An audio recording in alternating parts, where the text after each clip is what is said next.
Good evening, everyone. Welcome again to JenzTEN96.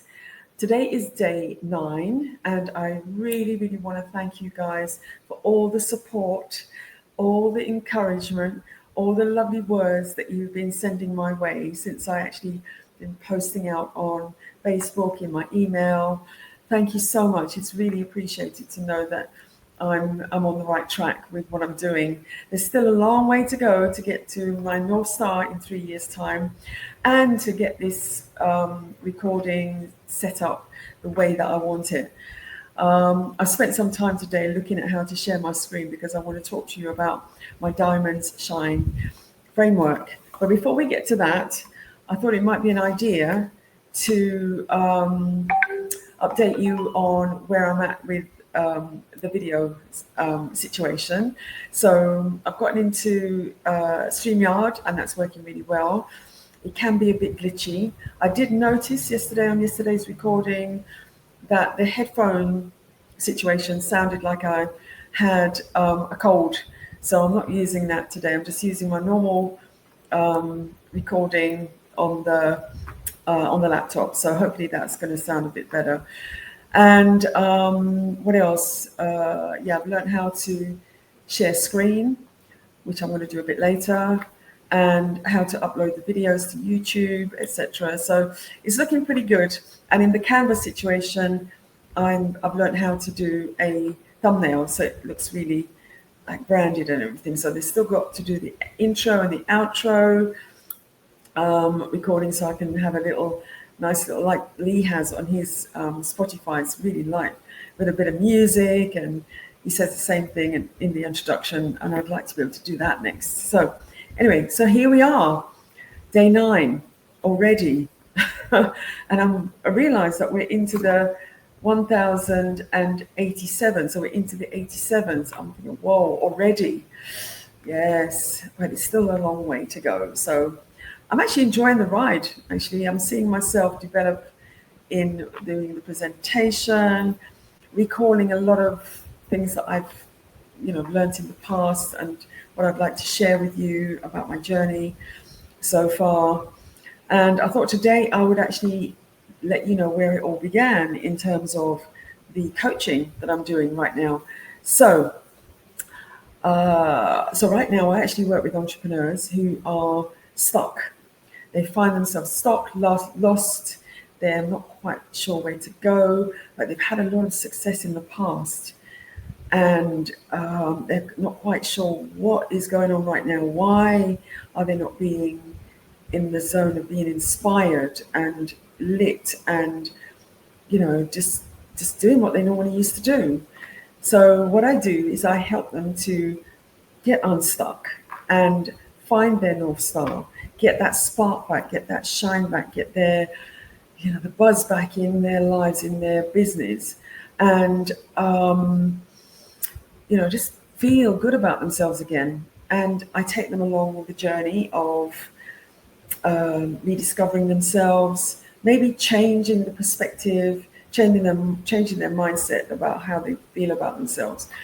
And I take them along on my let's show off a bit with this screen share thing. Add to stage. Okay, so this is my Diamonds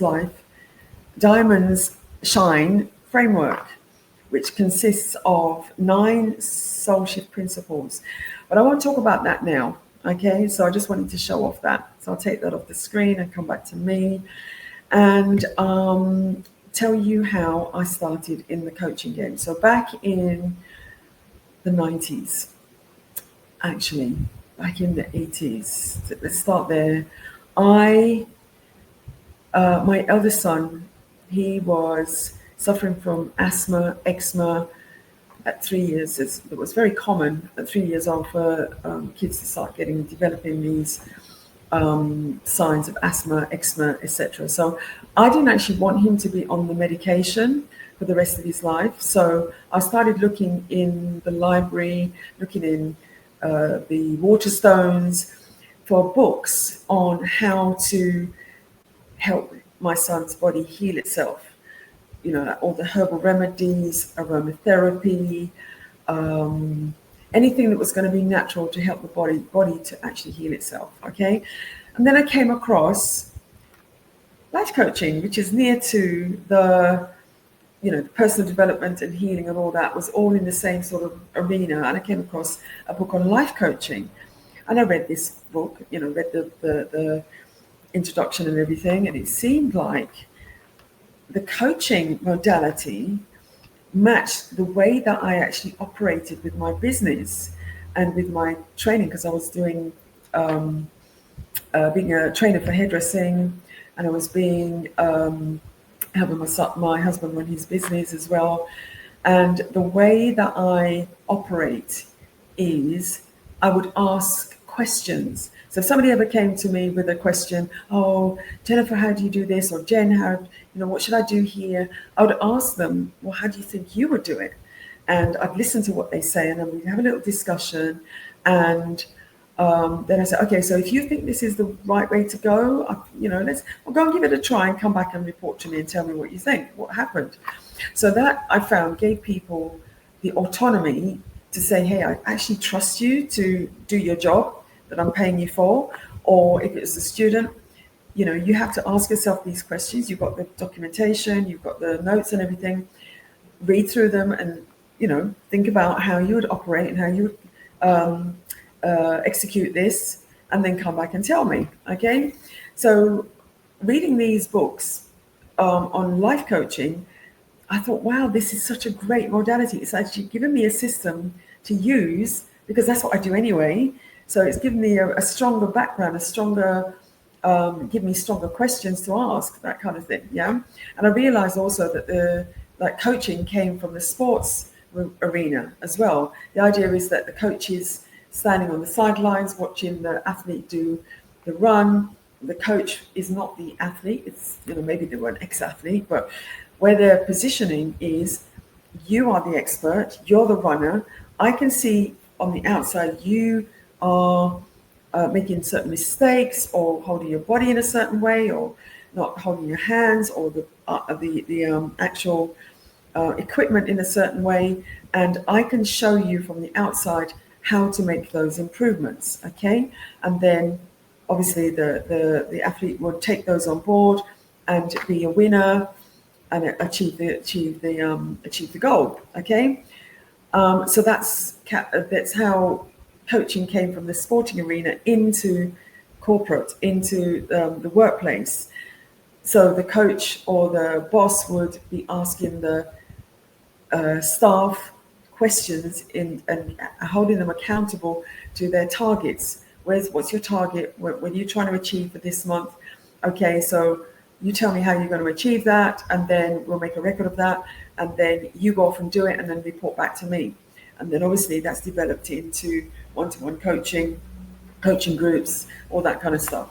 So from there, I took obviously that to my business and into my jobs, anything that I was doing from the 80s right up into the 90s. And then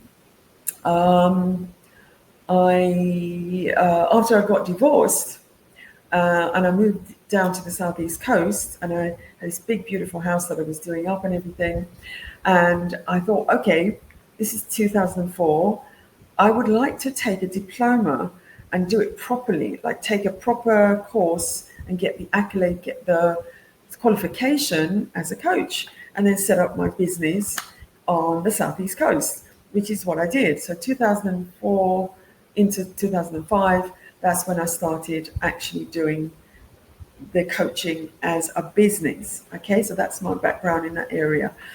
And then I'm doing general life coaching. But what I was noticing, I was attracting business people, because obviously business people have targets, they have goals, they have financial goals, they have a North Star, they know where they're going and they know what they want to achieve. And so they were coming to me, and I'm thinking, okay, well, let's morph my life coaching into business coaching, but focus on the actual personal development side. Are you aligned? Is your business aligned with you in terms of the personal development side? Is it spiritually aligned, energetically aligned? And I found several principles that people have come in from the corporate arena, or they come from home, they were, being a stay-at-home mom, or they changed, moved from one business to another, started a new venture, and they really had no idea. They knew they were onto something good, but they had no idea of how to, if the business was aligned with them. Say, for example, it was a hobby, and now you're doing it as a business. It's a completely different ball game. Or you'd left corporate where you're doing this particular job and you think you're going to be able to do it for your own self, but no, in the corporate you have all your staff members to be able to help you. Somebody to do your bookings for you, somebody to do the paperwork, somebody to do the printing, all of that kind of stuff. And now you're going to be doing it all on your own. It's like, oh my gosh, now I've got to find the time to slot all these things in to do this business all on my own. Completely different ballgame. And several times I found that people were doing things that they actually didn't want to do because they were good at it. Doesn't mean that you have to make it into a business. Something else might suit you better. So I'd coach all around those kind of things with my business soul shift program. 9 soul shift principles to shift you from where you're at to where you want to be. And we work through the principles around your business, your life, whatever you needed to do. So fast forward to 2018, and I decided, my sons decided they were going to treat me for my special birthday and invited me out to California for my special birthday. And I met some real estate people out there, and the real estate game would have actually gives you more money than the estate agency game. And at the time, I was trying to find ways to make more money so that I can fund my eldest son's medical bills. And it seemed like a great idea to get into real estate. So I came back, shifted away from business coaching and got into real estate, which is completely different from estate agency. Real estate is where you are working with with a brokerage, and you're in the position of you're setting up yourself as a self-employed realtor. You have to find the properties. You have to find the people who want to buy the properties, but you market through the brokerage, just like Nest Seekers or Million Dollar Listing or Keller Williams. Those programs that you see, I got involved with those kind of companies. Now, the downside to that is that you have to have your own money to set the whole thing up. But once you sell the property, upside is that you get much more bigger commissions than working for somebody in a real estate agency where you're employed. So I took my fast self now, and I've got myself involved with Keller Williams. 2020, January 2020, everything's going great. I'm doing my training. I've got 4 properties on board to actually start selling. And I did my first, I set up my first staging, set up my first open house. And then that was the 21st of March, 23rd of March. Guess what happened? The lockdown happened. So the whole of the property industry shut down, the whole country shut down, everything shut down. And I've done my first open house, my first property. Still got 3. They decided they're not going to sell anymore because nobody knew what was going to happen. I managed to keep the one that I'd done the open house for because we'd already had 2 offers. And obviously those 2 pulled out. The company I was with, Keller Williams, kept us going with rentals because the having somewhere to live, having shelter is a basic human need. So the government, in their wisdom, opened up the property market again, and we managed to keep the whole situation going with virtual viewings, etc., etc.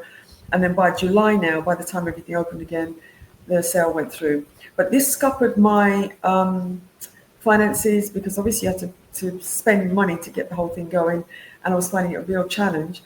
So I changed over to Nest Seekers, and they had a different way of onboarding you. So I stayed with Nest Seekers until 2023. And then I thought, well, I don't want to do this game anymore. By this time, I thought I'm going back into coaching full time because I still had clients in the background who wouldn't let me go with the coaching thing. They still wanted me to be there for them, which is fantastic, which is great. So I thought, well, okay, well, let's build up my coaching practice again. But by this time now, I was feeling a little bit flat. I didn't want to be, the business soul shift was feeling a bit stale. I wanted to upgrade it, bring in much more deeper work, connected with spirituality and manifestation. And I wanted to do something more. Fast forward again to, I think I've already relayed in the previous video about my son passing around May last year. And then from there, I actually went into my meditation and asked him for help. And I got the word diamond. And I thought to myself, okay, I'm going to match diamond to my 9 soul shift principles. So I added an extra S, added an S, and then created the Diamonds Shine framework, which I use in the Reignite Your Brilliance program. And also, that's the group program, and also the Diamonds Life program as well, which is my year-long program that I take my people through for all the areas of their life, including the home, relationships, business, leisure and pleasure, spirituality, money, everything, all the various 8 aspects of life. We work through that through the year, but that's the big program. It can be broken down into 3 months and 6 months, depending on how we work together. Yeah. So that's the where I'm at now, and that's the journey. But obviously, as I go along, there'll be lots of different stories and lots of different examples and case studies that I've worked on, and how I come to be doing this. So what I'm going to do, excuse me, is okay, that is Empress Grey tea, my favorite tea at the moment. It's like Earl Grey, but a bit more flavoursome. Anyway, so what I'm going to do is take myself through my Diamonds Shine principles, okay? And so that you can follow along and see me, how I am actually working towards my North Star using my 9 soul shift my 9 Diamonds Life principles. Is that okay for you? Would that be good for you? And then obviously you can see me doing me things. And then if you want to join me, if you feel like you want to work with me, please contact me. But this is not about selling you my program. This is you witnessing me go through my own program, which is what I said, I think it's yesterday or the day before. There's a lot of business owners, especially in the healing arena, the coaching arena, the wellness arena, actually do not take themselves through their own program that they've devised. They've got all the elements there. They work with their clients with that. They get great results, but they're not actually doing it on their own selves. So I'm going to be doing this on me. Okay. So, so tomorrow we'll go through all the 9 principles, what they represent. And then we'll start with module 1. And I will show you what I've done so far in the journaling, the worksheets and everything, and we can maybe do it together. Yeah. Okay. So that's it for today. Hope you understand where I'm coming from. It's just an overview. I mean, obviously there's been lots of different things in between over the last 20 years. Lots of different things in terms of me losing my beautiful property in Hastings, divorce, my husband passing, so many, moving down to the southeast coast, starting all over again, in an area that I knew no one, which actually gave me the idea that, well, I've done it once before, I can do it in another country. So hence me coming into Costa Rica. And I think it's in my DNA anyway, because I'm a product of the Windrush generation, where we were invited, our parents were invited to come and rebuild the UK after the Second World War, when England was actually devastated. Lots of the workforce was either injured or had died. And obviously being British citizens around the world, we were invited to come and say, hey, come and build England back, earn some money, and then go back home. But obviously, it didn't work out like that because they weren't allowed to earn enough money to be able to say, hey, I'm going to go back home now. And obviously, they sent for us as children to come and get educated and etc. etc. So our family, our elders, went to a new place. They'd never been before, no holiday or anything. They heard about it, but they came. And then my boys did the same thing. They took off to California. Daisy went off to California after Richard went off to Detroit, got married to a lovely American lady, and he moved to Detroit. Then he moved to Arizona, and then Daisy moved directly to LA, and he's now in Mexico. But there was no fear from me about the boys leaving because obviously I've got my internet. I can contact them. Back in the day, it wasn't so easy. It was just analog, and then obviously now we've got the smartphones and we can actually see each other, and I can see that they're nice and brown and they're well fed and they're happy. Or I can see if Rico was not well and, advise him, etc., etc. But at least I can see, So the DNA in us to travel to new lands, yes, being here in Costa Rica, I'm starting to make some new friends now as well. Had coffee earlier with a new friend, and she introduced me to some new friends and told me where to go and get like a clothes horse